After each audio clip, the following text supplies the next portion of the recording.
मुचंदर fry वाला। एक गांव में शीका नाम का एक व्यापारी की दुकान थी। वो मुचंदर फ्राई करके बेचता था।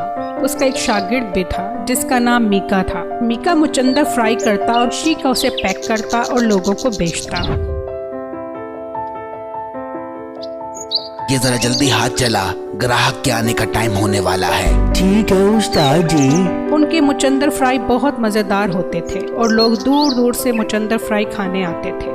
मीका को शीका के पास काम करते काफी टाइम हो गया था। अब तो मीका मुचंदर फ्राई बनाने का बहुत एक्सपर्ट हो गया था। आप मीका को काम से हटा दो, इसे क्या अपने साथ बांध कर रखा हुआ है। अपने बेटे को काम पे रखो, इतने पैसे तो मीका ले जाता है। बेटा तुम्हारा हाथ भी बटाएगा और पैसों की बचत भी ज्यादा होगी। हाँ बेगम, तुम ठीक ही कहती हो। मीका के मुचंदर की सेल बहुत ज्यादा थी, लेकिन वो बहुत सख्त तबीयत का भी था और काम जल्दी ना करने पर मीका को मारता था।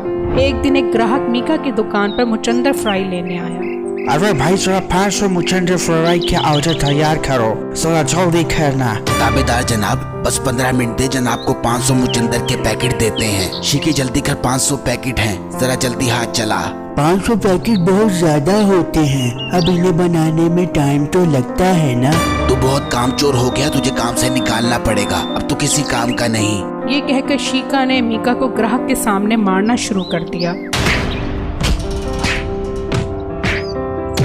उस्ताद, मैं तुम्हारी नौकरी नहीं करता, मैं काम छोड़कर जा रहा हूँ। मुझसे ये रोज रोज की जिल्लत बर्दाश्त नहीं होती।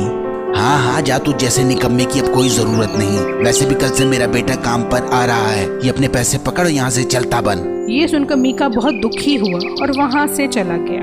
मीका बहुत परेशान था। एकदम इसे ख्याल आया, मैं भी तो मुचंदर फ्राई बना सकता हूँ। क्यों ना मैं भी मुचंदर फ्राई का एक छोटा सा ठेला लगा लूँ, हो सकता है मेरा काम भी चल पड़े। ये सोचकर मीका बाजार गया और मुचंदर फ्राई का सामान ले आया।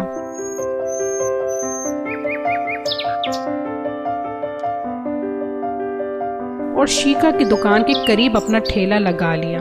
उसके मुचंदर फ्राई की खुशबू इतनी अच्छी थी कि सब लोग उसके ठेले पर मुचंदर फ्राई लेने चले गए।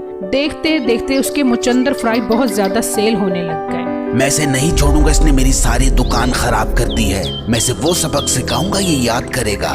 फिर एक दिन शीका को मौका मिल गया। जब मीका दुकान पर नहीं था, शीका दुकान पर गया और उसके मुचंदर में पेट खराब करने वाली दवाई मिला दी और वापस अपनी दुकान पर आ गया।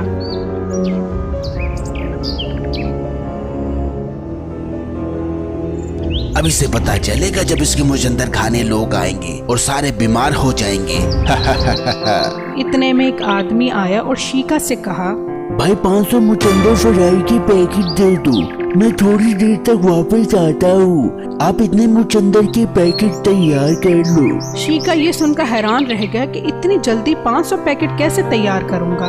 वो जल्दी से अपने बेटे के पास गया और कहा, बेटा जल्दी से शहर जाओ, 500 मुचंदर फ्राई के पैकेट लेकर आओ। अरे अब्बा तो पागल है, मैं शहर इतनी दूर से मुचंदर के पैकेट लेकर आऊं, मैं यहीं से ले लूंगा।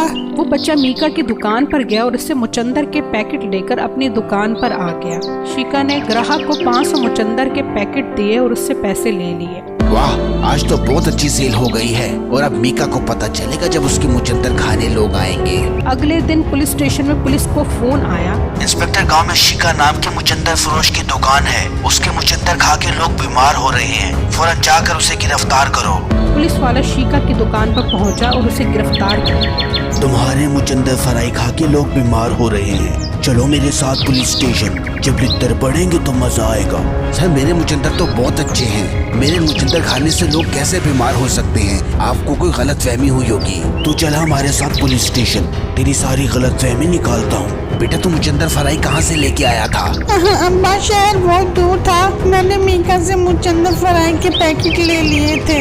अरे बगैरत, मरवा दिया मुझे, तुझे तो मैं वापिस आके पूछता हूँ। फिर पुलिस स्टेशन में शीका को वो मार पड़ी कि इसे नानी याद है। नतीजा, कभी भी किसी के लिए गड्ढा नहीं खोदना चाहिए। जो किसी के लिए गड्ढा खोदता है वो